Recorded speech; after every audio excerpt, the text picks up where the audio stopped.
اعوذ باللہ من الشیطان الرجیم بسم اللہ الرحمن الرحیم اللہم صل علی محمد وآل محمد وعجل فرجہم۔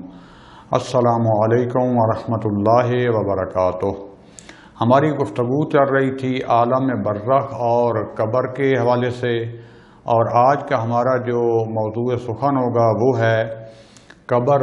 قبر میں ہونے والے سوالات اور عذاب قبر کی حقیقت کیا ہے۔ اس میں پہلے بھی میں لابلا گفتگو جو پہلے کی اس میں عرض کر چکا ہوں کہ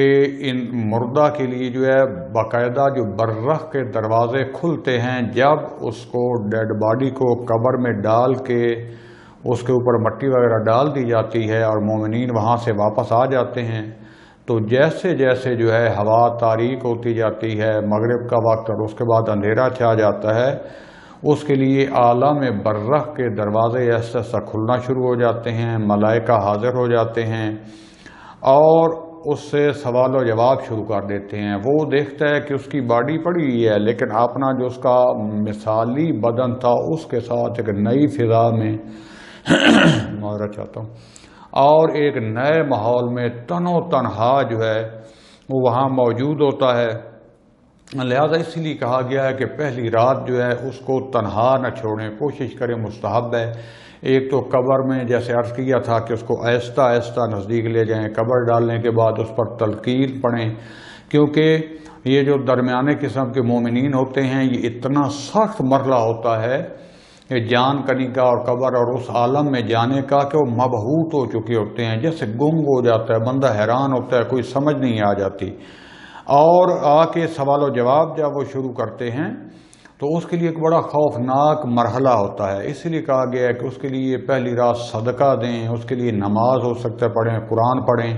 اور اس کی قبر پر، کیونکہ اس کا زیادہ جو اس وقت رابطہ ہوتا ہے اپنی باڈی کے ساتھ عالم برزخ، اور جیسے ہوتا ہے ابتدا بھی شروع ہوئی ہے،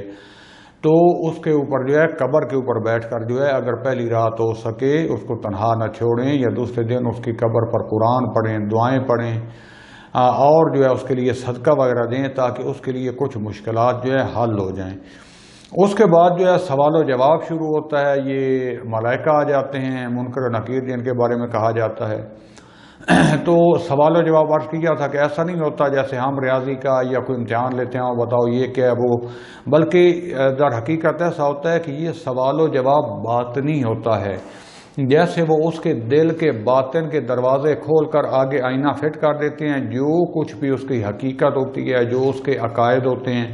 ہو سکتا ہے ظاہری طور پر وہ کہتا ہو کہ میرا امام جو ہے اور میرا اللہ جو ہے وہ سارا کچھ ہے، لیکن حقیقت میں وہ لوگوں کا محتاج رہا، لوگوں کو خدا کی جمع سمجھتا ہو، دولت کو، قدرت کو، پیسے کو، کسی سیاسی شخصیت کو یا اور شخصیت کو اس نے اپنا خدا بنایا ہوا ہو، یعنی جو عملاً جو خدا سے ہم چیزیں چاہتے ہیں وہ انسانوں سے چاہتا ہو۔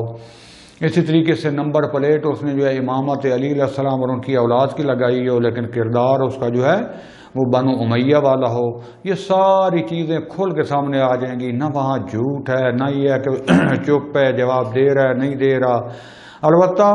یہ ہوتا ہے کہ بعض چیزیں اس پر پردہ پڑ جاتے ہیں۔ تلقین اس لیے کہا جاتا ہے کہ اتنی ہولناکیوں میں جب آتا ہے تو اس کو جو ہے کیونکہ صحیح ایمان پختہ نہیں ہوتا خدا پر یا ائمہ پر، تو جیسے ہوتا ہے وہ پوچھتے بھی ہیں، اس کا باطن بھی اس کو ظاہر نہیں کر پا رہا ہوتا، وہ بھول جاتا ہے۔ تو تلقین اس لیے جب مردے کو مٹی ڈالنے سے پہلے بھی مستحب ہے تلقین پڑھو، جب اس کے اوپر قبر پہ مٹی ڈال دی جائے پھر بھی تلقین پڑھو، تاکہ وہ متوجہ ہو جائے، جا اگر اس کا ایمان کمزور تھا، کچھ چیزیں بھولی ہوئی اس کو یاد ہو جائیں۔ اور اس طریقے سے اگر جو ہے ایمان زبانی تھا، ایسے صرف جو ہے رٹی رٹائی باتیں تھیں، عملی ایمان کی منزل پر نہیں پہنچا تھا، تو کوئی جواب نہیں دے پائے گا اس کا، کیونکہ اس کا باطن بول رہا ہوگا، کوئی حقیقت نہیں ہوگی، اور اس کے بعد جو ہے کوئی جواب اس کے بعد جو ہے وہ نہیں بن پائے گا۔ اسی طریقے سے اگر ایمان بھی اور عمل بھی اچھے تھے لیکن ساتھ ساتھ جو ہے گناہ بھی بہت زیادہ کیے ہوئے تھے، مثلا نماز پڑھتا تھا، روزہ رکھتا تھا، حج و زکوٰۃ خمس اس کا پابند تھا، اور خدا پر، ائمہ پر جو ہے رسول خدا صلی اللہ علیہ وسلم، ملائکہ،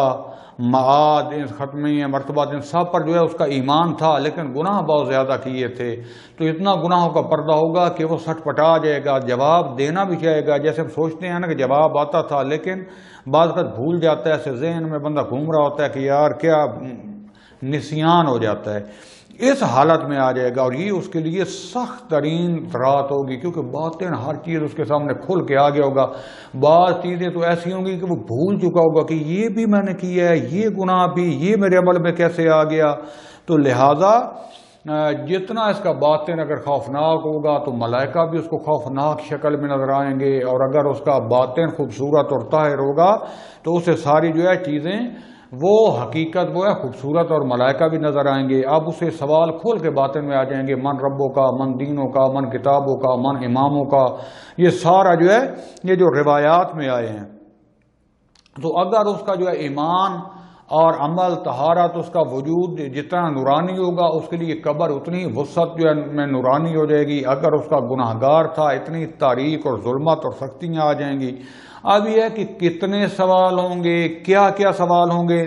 یہ دقیق ہمیں نہیں پتا، فقط جو روایات میں بیان کیا گیا ہے وہ ہمیں بس یہ پتا ہے کہ زیادہ سے زیادہ جو ہے حد عقل جو ہمیں پتا ہے، روایات میں بتایا کہ عقیدہ کے متعلق سب سے پہلے جو ہے وہ سوال ہوں گے۔ اس لیے ہمارا اور آپ کا عقیدہ ٹھیک ہونا چاہیے، کیونکہ جو عقیدہ ہوگا عمل اس کے مطابق ہوگا، اور بعض سے اعمال کے مطابق سوال ہوں گے۔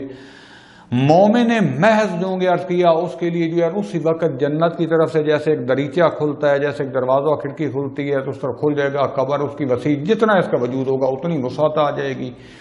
اور جنت کی ہوائیں وہاں سے چوکے جو ہے نسیم جنت وہ آنی شروع ہو جائے گی۔ اگر خدا نخواستہ گناہ گار ہوگا تو اس کی طرف ایک دریچہ جہنم کی طرف سے کھل جائے گا، تو اس کی قبر جہنم بن جائے گی، تاریک اور ظلمت والی بن جائے گی۔ سب سے زیادہ مسئلہ بنے گا جو ہماری طرح کے متوسط لوگ ہیں، ایمان بھی ہے، عمل بھی اکثر کوشش کرتے ہیں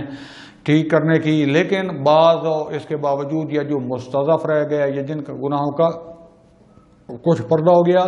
ان سے سوال و جواب ہو جائیں گے، لیکن اس کے بعد انہیں عالم برزخ میں ایک کہتے ہیں سرگردان چھوڑ دیا جائے گا، کیونکہ عرض کیا ہے کہ کچھ اثرات دنیا کے اس میں رابطہ رہتا ہے،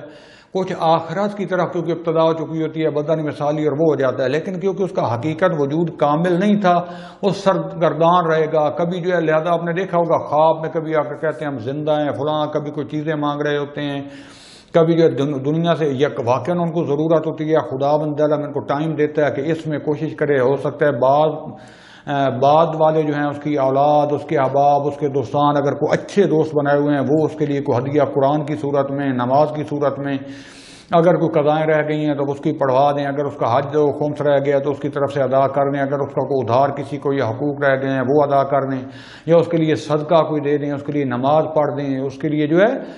اور کوئی نیک اعمال کر دیں جس طریقے سے اس کو ملے اور وہ ہوش میں آ جائے اور وہاں بیٹھ کر بھی خدا اسے ٹائم دے، تو وہ ایسا ایسا جو ہے اپنے وجود کو کامل کرنا شروع کر دے، اپنے مرتبے تک پہنچنے کی وہ کوشش کرے۔ تو یہ عالم برزخ میں سوال و جواب کی کیفیت ہے کہ پہلے سوال و جواب ہوگا، اس کے بعد محض کافر یا گناہ گار اس کا حساب بھی واضح ہو جائے گا تقریباً، اگرچہ وہ جہنم میں باقاعدہ نہیں جائے گا، لیکن اس کے لیے وہی مقدمات شروع ہو جائیں گے، باقیوں کے لیے جنت کے مقدمات شروع ہو جائیں گے، اور یہ درمیان والے بھٹکتے رہیں گے، خدا کرے ان کو سیدھا رستہ مل جائے۔ بس برزخ کی زندگی جو ہے وہ اس نتیجہ یہی نکلا کہ مومن کے لیے وہ ایک جنت کے باغوں میں سے ایک باغ بن جائے گا، اور جو کافر و معاند ہوں گے وہ جہنم موعود کی ایک کرن ان کے طرف پہنچنی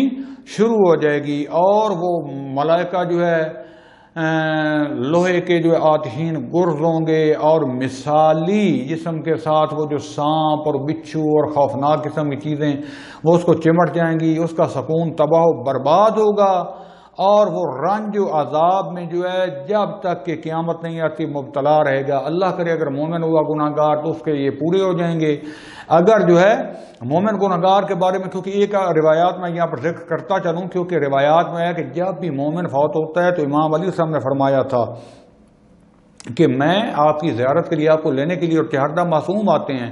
جو امام حسین علیہ السلام کے جو ہے گریہ واقعاً معرفت کے ساتھ کرتے ہیں، ان کے غم میں غم مناتے ہیں، ائمہ کی خوشیوں میں خوشی مناتے ہیں، جناب سید زہرا سلام اللہ علیہا، حضرت محمد مصطفیٰ صلی اللہ علیہ وآلہ وسلم، امام علی علیہ السلام اور جناب حسن حسین علیہ السلام کے ساتھ امام مہدی تک سب کو لے کر آئیں گے، اس کو حوصلہ دیں گے، اس کی جو ہے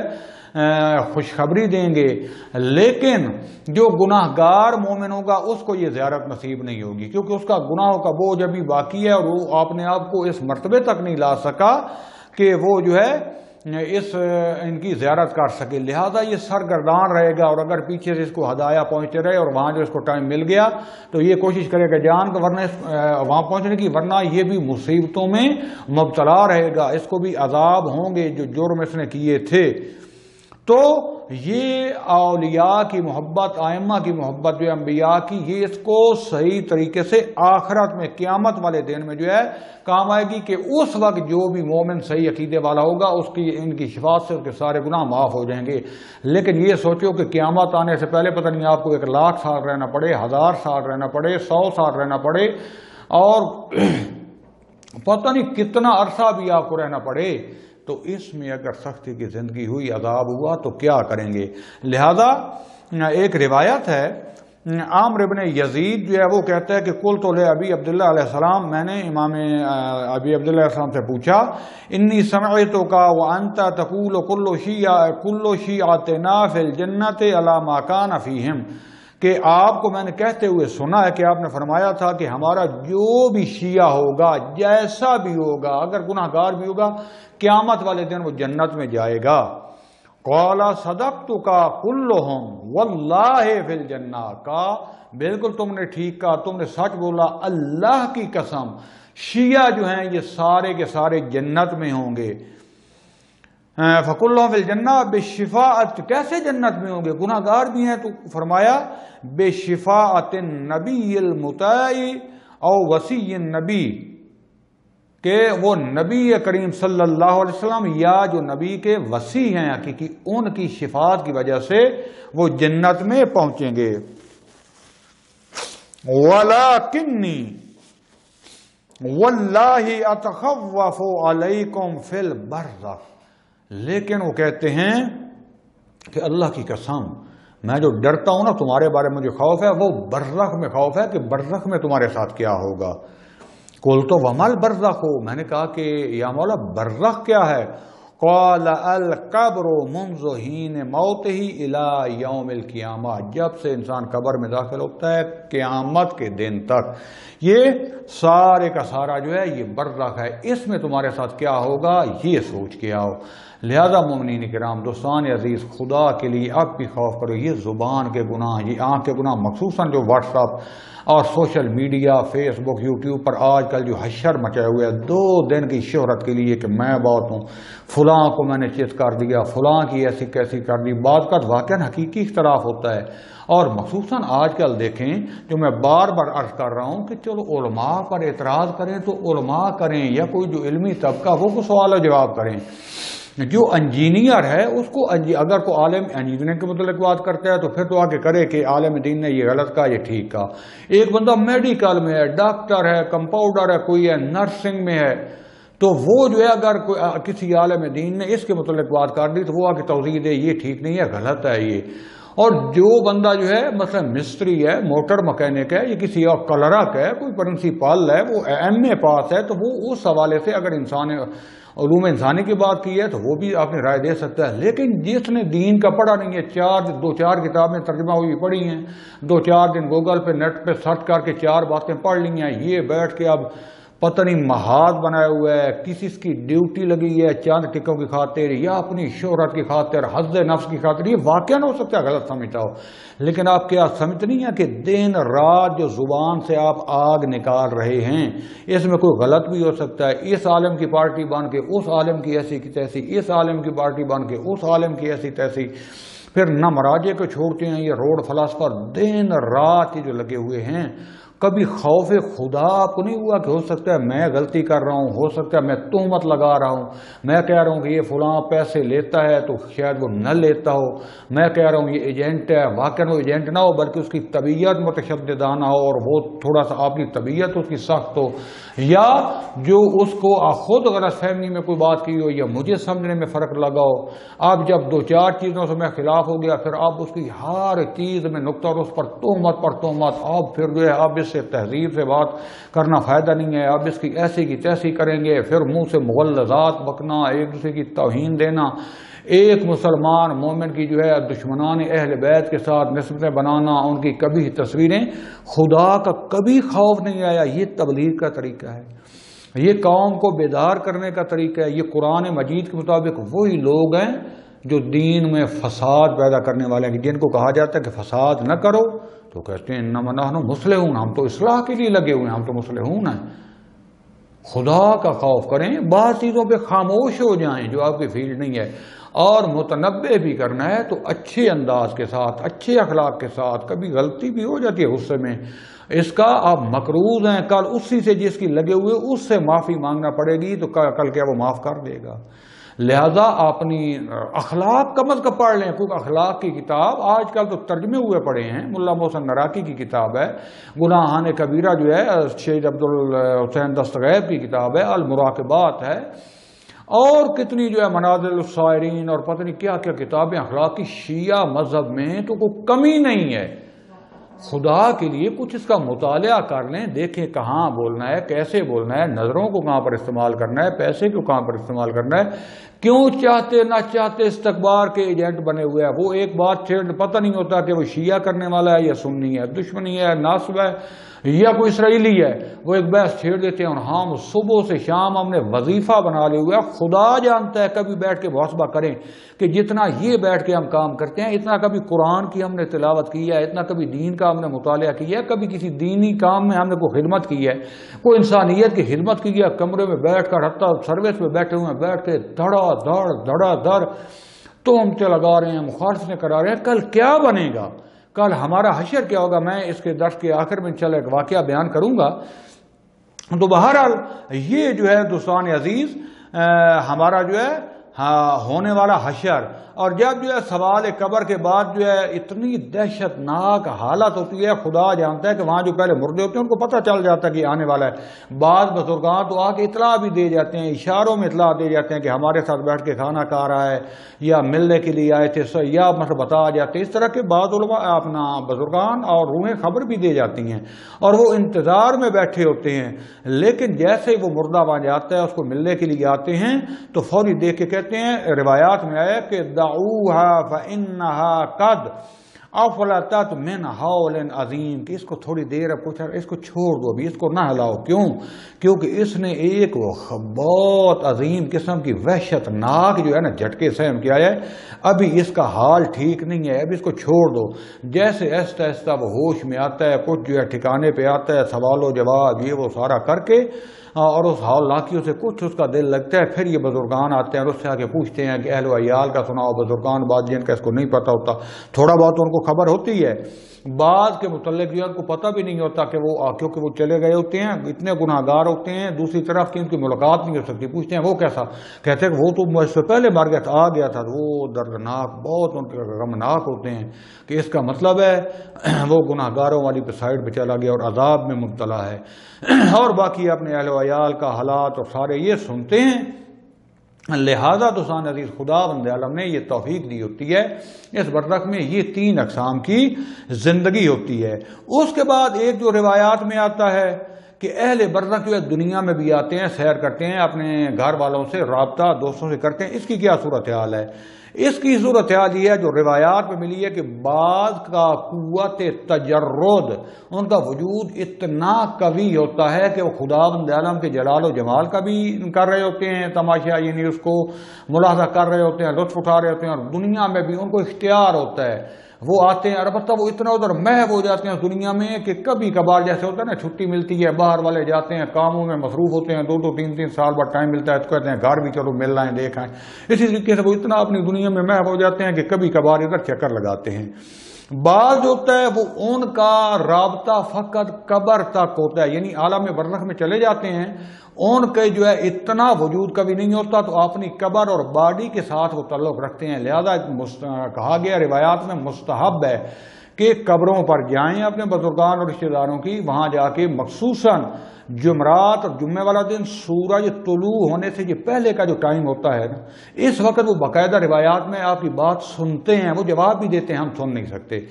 وہ آپ ان سے گفتگو کریں، آپ کی آواز سنتے ہیں، ان کو حالات سنائیں، نیک حالات سنائیں، ان سے دعا کی اپیل بھی کریں، اور اس کے بعد جو ہے ان کے لیے وہاں بیٹھ کر قرآن، ہدیہ، جو کچھ بھی صدقہ کر سکتے ہیں ان سے کریں، یہ مستحب ہے۔ اس سے وہ خوش ہوتے ہیں کہ انہوں نے ہمیں یاد رکھا ہوا ہے، ہمیں کچھ نہ کچھ ہدیہ بھیج رہے ہیں۔ اور اس سے جو ہے جن کا درجہ اور عالی ہوتا ہے تو وہ حد اقل ہفتہ میں ایک دو دن مخصوصاً جو ہے جمعرات کو، جیسے جمعے کی جو رات ہوتی ہے اس میں ارواح، اور جمعے کی صبح تک جو ہے یا جمعے کے دن تک یہ گھروں میں کہتے ہیں جیسے پرندے آ کے بیٹھتے ہیں نا اپنے گھر کی چھتوں پر ہی آ کر سارا نظارہ کرتے ہیں، اللہ ان کو توفیق دیتے ہیں اور ہفتے میں ایک دفعہ آ کر گھر کے سارے حالات لیتے ہیں۔ ان میں سے پھر جو اور بعض ہوتے ہیں وہ اتنا قوی ہوتے ہیں، اتنا قوی کہ خداوند عالم ان کو جو ہے اتنا بلندی دے دیتا ہے کہ اس جہان میں جہاں وہ چاہتے ہیں وہ سیر کر رہے ہوتے ہیں، رابطہ کرتے ہیں۔ اور بعض ہوتے ہیں وہ ہفتے میں یہ ایک دو دفعہ آ کر جو ہے چکر لگاتے ہیں ہدیہ لینے کے لیے، خواہش کہتے ہیں، اور اللہ تعالیٰ جو ان کی اولاد میں یا ان کے اہل و عیال میں جو کوئی مصیبتیں ہوتی ہیں یا اگر کوئی بدکرداری کر رہا ہوتا ہے تو اللہ تعالیٰ یہ ان کو نہیں دکھاتا، جبکہ جو کافر گناہ گار لوگ ہوتے ہیں ان کو بھی کبھی کبھی بھیجتا ہے اور ان کے گھر والوں کی جو بربادیاں اور مصیبتیں آ رہی ہوتی ہیں وہ دکھاتا ہے، ان کی خوشیاں ان کو نہیں دکھاتا۔ اس بارے میں حضرت امام صادق علیہ السلام فرماتے ہیں بسم اللہ الرحمن الرحیم، ان المؤمن لا يذور اهله فيرى ما يحب ويستر عنه ما يكره، کہ مومن جو ہوتا ہے اس کو اپنے اہل و عیال کی زیارت کرائی جاتی ہے، اب ان کو دیکھتا ہے اور جو چیز ان میں سے اچھی ہوتی ہے محبت والی ان کو دکھائی جاتی ہے، جو بری ہوتی ہے جس سے وہ کراہت کرتا ہے اس کو دکھائی نہیں جاتی۔ وَإِنَّ الْكَافِرُ لَا يَذُورُ أَهْلَهُ فَيَرَى مَا يَكْرَهُ وَيُسْتَرُ عَنْهُ مَا يُحِبُّ، اور جو گناہ گار اور کفار ہوتے ہیں ان کو بھی اپنے اہل عیال کو دکھایا جاتا ہے لیکن ان کی اچھی چیزیں نہیں دکھائی جاتی بلکہ ان کی مصیبتیں بربادیاں دکھائی جاتی ہیں تاکہ اور جلیں اور سڑیں۔ قال ومنهم من يزور كل جمعة ومنهم من يزور على قدر عمله، اور کہا کہ بعض ان میں سے ہر جمعہ کو آتے ہیں گھر والوں کی زیارت کرتے ہیں، بعض ہوتے ہیں ان کا جتنے اعمال ہوتے ہیں کوئی مہینے بعد کوئی سال بعد اس طریقے سے آگے زیارت کرتا ہے۔ یہ سورہ اپنا اصول کافی کی جلد 3 میں ہے۔ اور عرض کیا کہ جو ان میں سے اعلیٰ درجے کے مومنین مثلا جو شہداء ہیں مخصوصاً، اور شہداء کے علاوہ جو علماء ہیں اعلیٰ درجے کے عارف بزرگان اولیاء خدا، ان کو اتنا درجہ بلند ہوتا ہے کہ وہ حتیٰ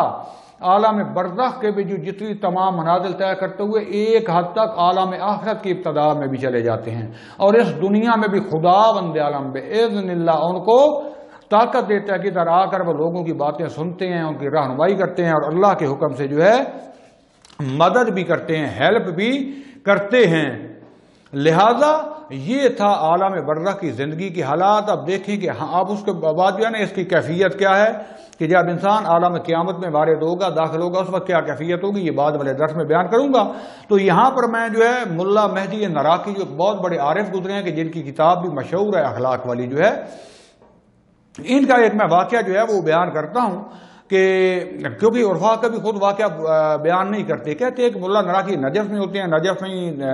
دفن ہوئے، اور جو ہے امام علیہ السلام کے روضے کے قریب ان کا جو ہے نا اس سے ان کی قبر ہے، متصل ہے جو ہے۔ تو ایک دن کہتے ہیں کہ وہیں رمضان کا مہینہ تھا اور گھر وقت میں کوئی افطاری کی چیز نہیں پڑی تھی، سارے گھر بچے تک روزے دار تھے، تو بچوں نے گھر والوں نے اصرار کیا کہ جائیں کوئی چیز لے کے آئیں، ابھی یعنی کوئی دوپہر کا وقت تھا یا ابھی رہتا تھا افطاری کا، کہ کچھ چیز لے کے آئیں کہ اس سے افطاری وغیرہ کریں گے۔ تو یہ خدا پر توکل کرتے ہوئے کہتے ہیں کوئی چیز کوئی پیسہ ان کے پاس نہیں تھا، یہ وادی السلام میں چلے آئے اور وہاں بیٹھ کر جو ہے نا مردوں کے لیے جو وہاں دفن تھے، اور یہاں بعض بڑے بڑے اولیاء کرام اور انبیاء کی بھی قبریں ہیں، ان سے توسل کرنے لگے، ان کے درود فاتحہ پڑھنے لگے۔ کہتے ہیں کہ بیٹھے ہوئے تھے تو ایک جو ہے نا وہ شخص آیا، تو شخص کا معذرت چاہتا ہوں، کچھ لوگ آئے ایک شخص کا جنازہ لے کر، اور وہ لے کر آ کر یہ بیٹھے ہوئے تھے. انہوں نے سمجھا کہ وہ قبرستان کا کوئی متولی ہے. کیا کہتے ہیں یار مہربانی کرے ہمارے ٹائم نہیں ہے, اس کو قبر نکلی پڑی ہے تو ہم ذرا جلدی میں ہیں. اب انہوں نے پتہ نہیں اس کی میراث تقسیم کرنی تھی, کیا تھا کہ اس کو دفنا دینا, اور اس کو چھوڑ کر خود چلے گئے. کہتے ہیں میں نے بھی کہا کوئی بات نہیں, مومن ہے. تو کہتے ہیں میں نے اس کو جو ہے نا قبر میں اتارا, کہا اس کے تلقین وغیرہ پڑی, اس کو جو ہے اس کا یہ جو خد ہوتا ہے, اس کے گال ہوتے ہیں, مٹی پر رکھے. ابھی اس حالت میں تلقین وغیرہ مشغول تھا کہ میرے لیے کہ بھائی قبر سے ایک دریچہ کھلا, سامنے دیکھا دریچہ یعنی دروازہ تھا, نور کا حالہ تھا دیکھا. تو کہتے ہیں میں نہ چاہتے ہوئے اس میں نکل پڑا, دیکھا بہت بڑا باغ ہے, وہاں پر جو ہے نہریں بہہ رہی ہیں, پانی, اور اس کے بعد جو ہے ایک رستہ بنا ہوا ہے جس کے اوپر جو ہے نا جیسے ہیرے اور جواہرات پڑے ہوئے ہوتے ہیں, اس طریقے سے چھوٹے چھوٹے پتھروں سے وہ دروازہ بنا ہوا تھا, سنگے بار کے پورا بڑا خوبصورت تھا جو ہے نا. میں اس میں چلتا گیا, دیکھا کچھ رستے جا رہے تھے باغ میں, کچھ ایک جو ہے نا محل بہت بڑا بنا ہوا تھا, قصر تھا, اس کی طرف میں چلا گیا. انتہائی کہتے ہیں شاندار قصر کے جس کے بارے میں بیان نہیں کر سکتا. میں اندر داخل ہو گیا. اندر داخل ہو کے کہتا ہوں کہ ایک شخص بیٹھا ہوا ہے اور کئی لوگ اس کے آس پاس جو اکٹھے ہوتے ہیں. وہ اپنے گھر والوں کو پوچھتے ہیں فلاں کا کیا حال تھا, میری اولاد کا کیا حال تھا, اس کے بچے کیا تھے, کیا کر رہے تھے. وہ ان کو جواب دے رہا تھا اور کافی دیر کہتے میں سنتا رہا. کہتے تھوڑی دیر کے بعد ایک بہت خوفناک قسم کا سانپ آیا, اس نے آ کر اس کو جو ہے نا ڈسا, اور کہتے اور ڈس کے چلا گیا. اور کہتے اس کا ایک دفعہ رنگ متغیر ہو گیا اور بالکل یہ کانپنے لگا, بڑی جیسے تکلیف محسوس ہوتی ہے. تھوڑی دیر کے بعد اس کا ہاتھ جو تھا وہ ٹھیک ہو گیا, اس کی حالت ٹھیک ہو گئی اور یہ آرام سے جو ہے نا بیٹھ گیا. پھر یہ سوال و جواب تو کافی دیر گزر گئی. کافی دیر کے بعد دوبارہ وہ جو ہے سانپ آیا, پھر اس نے ڈرا اور یہ ڈسا اور یہ کانپ گیا. اور اس کے بعد جو ہے پھر جو ہے آہستہ آہستہ اس کو آرام آ گیا اور یہ باتوں میں مصروف ہو گیا. تو کہتے ہیں کہ اس کے بعد میں نے بھی سلام کیا اور اسے سوال کیا کہ یہ کون سی جگہ ہے, یہ کس کا محل ہے, یہ کون لوگ ہیں, آپ کون, اور یہ جو سانپ آپ کو ڈس رہا ہے یہ اس کی کیا ماجرا ہے. تو وہ کہتا ہے کہ وہی شخص جس کی لاش آپ دفنا رہے تھے میں وہی شخص ہوں. الحمدللہ میں دین کا پابند تھا, عقیدہ میرا مضبوط تھا, محمد وآل محمد کا پیرو ہوں. نماز, روزہ, حج, زکوٰۃ, خمس, جہاد, تولہ, تبرع, نہی عن المنکر, امر بالمعروف, ان پر میں نے عمل کیا جزیات تک. اور اس کے بدلے میں خداوند عالم نے مجھے یہ محل عطا کیا. یہ سارا جو ہے بررخ میں میرا بن چکا ہے, یہ گارڈن, باغ وغیرہ ساری سہولتیں یہ اللہ نے مجھے اعمال کا صدقہ عطا کی ہیں. یہ میرے سارے بزرگان اور رشتہ دار جو مجھ سے پہلے آ چکے ہیں, کئی سال اور کئی 100 سال پہلے, یہ مجھ سے آپ نے پیچھے والوں کا حالات ان کا پوچھ رہے ہیں. کیونکہ خداوند عالم جو ہے عرض کیا پہلے جو کہ جب یہ جاتے ہیں بعض کا اتنا رتبہ ہوتا ہے کہ ہفتے میں ایک دفعہ, بعض کبھی کبھار, اور بعض کو تھوڑے بہت حالات کا معلوم ہوتا ہے, بعض کو پتہ نہیں چلتا. تو یہ سارے تفصیل سے حالات جو ہے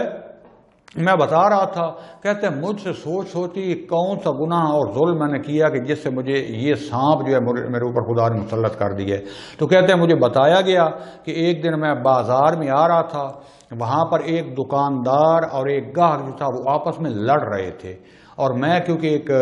وہاں کے علاقے کا جو ہے اچھا میرا جو ہے دیندار بھی تھا اور میرا جو ہے وہاں پر روب راب بھی چلتا تھا, تو میں نے پوچھا بات کیا ہے. تو وہ کہتا تھا, دکاندار کہتا تھا کہ 6 درہم تو نے میرا ادھار دینا ہے, جبکہ جو ہے وہ جو گاہک تھا وہ کہتا ہے میں نے 5 درہم دینا ہے. تو میں کہتا ہے میں نے کہا یار بات سنو. اس سے کہا کہ 50 تم چھوڑ دو اور 50 تم اوپر جا, اور تم 5.5 درہم دے دو اور تم 5.5 درہم قبول کر لو. تو کہتے ہیں وہ دکاندار جو ہے نا راضی نہیں ہوا, لیکن میرے اس روب یا حیا کی وجہ سے چپ ہو گیا اور اس پر راضی نہیں تھا. اب مجھے بتایا گیا کیونکہ میں نے زبردستی کیا آپ کی اپنی ایک طاقت یا حیا کا استعمال کرتے ہوئے میں نے جو ہے یہ غلط قضاوت کی, غلط فیصلہ کیا اور اس کا حق مارا گیا. جو 5 درہم بنتے تھے, یہ اس کی تمہیں سزا ہے کہ اتنے عرصے تک اس کے بدلے یہ سانپ ہر گھنٹے کے بعد ساتھ لکھا ہوا تھا جو میں نے پڑھا ہے اس میں روایت میں. اب وہ 7 سے مراد گھنٹہ ہے یا وہ وہاں کی ساعت کچھ اور ہیں کیونکہ وہاں کا وقت زیادہ ہوتا ہے. باہر کہا کہ ہر ساعت کے بعد جو ہے یہ سانپ آ کے مجھے ڈستا ہے, تکلیف ہوتی ہے, پھر مجھے آرام آ جاتا ہے. اس کے بعد کہتے ہیں کہ میں وہاں سے نکلنے لگا, کہتا ٹھیک ہے چلتا ہوں. مجھے خیال آیا کہ میرے بچے بھوکے بیٹھے ہیں, افطاری بنانا, جا کے کوئی انتظام کروں. تو اس نے کہتے ہیں کہ مجھے وہیں سے ایک چاول کا چھوٹا سا تھیلا جو ہے اٹھا کر دے دیا, کہا یہ لے جاؤ بچوں کے لیے, بہت اچھے قسم کے چاول ہیں. تو وہ اپنے بچوں کی افطاری کا سامان کریں۔ کہتے ہیں جیسے میں آیا دیکھا یکدم کہ میں تو بھائی قبر میں پہنچ گیا ہوں طریقے سے۔ خیر میں قبر سے باہر نکلا، قبر کو اوپر سے میں نے جو ہے نا پتھر وغیرہ مٹی ڈال کے بند کر دیا اور گھر آ گیا۔ گھر بچوں کو چاول جو انہوں نے جیسے ہی چاول تھوڑے سے پکائے، اتنے کہتے ہیں خوشبودار اور خوش ذائقہ تھے کہ انسان تصور نہیں کر سکتا۔ کہتے پورے محلے والوں نے پوچھنا شروع کر دیا کہاں سے لائے کیا؟ تو علامہ نرا کی وجہ سے عرفا ہوتے ہیں بتاتے نہیں، کہتے انہوں نے نہیں بتایا۔ اور اس کو جب بھی پکاتے کہتے ہیں وہ چاول ختم بھی نہیں ہوتے تھے، وہ تھوڑا سا وہ پکا لیتے تھے، پورے گھر کے لیے مہمان آتے تھے، جو بھی آتا تھا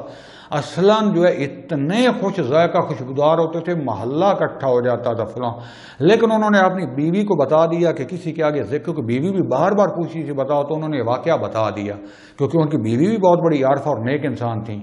کہتے ہیں کہ انہوں نے کبھی کسی کے آگے ذکر نہیں کیا۔ ایک دن وہ باہر گئے ہوئے تھے تو ان کا رشتہ دار آ گیا، اس نے بھی جیسے چاول کھائے خوشبو سونگی، کہتا ہے میں تاجر ہوں، ہر چاول کی قسم جانتا ہوں، دنیا میں ہی میں نے آج تک ایسا نہیں دیکھا، بتاؤ تو صحیح۔ مجبور کیا، رشتہ دار تھے تو ان کی بیوی، کیونکہ عورتیں احساساتی ہوتی ہیں، پر انہوں نے بتا دیا کہ کسی اور کو نہ بتانا۔ یہ واقعہ پیش آیا اور اس طریقے سے چاول آئے۔ کہتے ہیں جیسے یہ واقعہ بتاتے گئے اس کے بعد وہ چاول بھی ختم ہو گیا اور اس کے بعد جو ہے نہ وہ ذائقہ ملا نہ وہ چاول ملے، کیونکہ راز جو ہے اشنا ہو گیا۔ یہ ایک چھوٹا سا تھا جنت کے اس کے جو ہے جو نعمتیں ہیں ان کا حال، اور جو ایک یہ گناہ چھوٹا سا کیا تھا، ظاہری طور پر کوئی غلطی بھی نہیں کی تھی، لیکن آپ نے حیا اور آپ نے روب کا فائدہ اٹھاتے ہوئے اپنی طرف سے جھگڑا ختم کرنے کی کوشش کی، اس کا یہ عذاب مل رہا ہے کہ ہر گھنٹے کے بعد آ کر جو ہے سانپ ڈس رہا ہے۔ خدا کے لیے کبھی سوچو، یہ دن رات ہم یہ جو غیبت کرتے ہیں، یہ جو تکے لگا کر ایسے اٹے سٹے لگا کر تہمتیں لگا رہے ہوتے ہیں، شخصیت کشی کر رہے ہوتے ہیں، اپنے حظ نفس کو راضی کرنے کے لیے، واہ واہ کرانے کے لیے، اپنا گروپ چلانے کے لیے، یا چاند پتہ نہیں ٹکے کسی کو ملتے ہیں یا نہیں ملتے ہیں، یہاں میں یہ جو مجالس لوگوں کے جو ہے وہ خوشی کے لیے پڑھ رہے ہوتے ہیں، واہ واہ اور پیسہ لینے کے لیے، اور اس کا حرام استعمال پھر یہ جو اولادوں میں اثر ہوتے ہیں۔ خدا کے لیے میں اپنے آپ کو بھی نصیحت کرتا ہوں اور آپ کو بھی،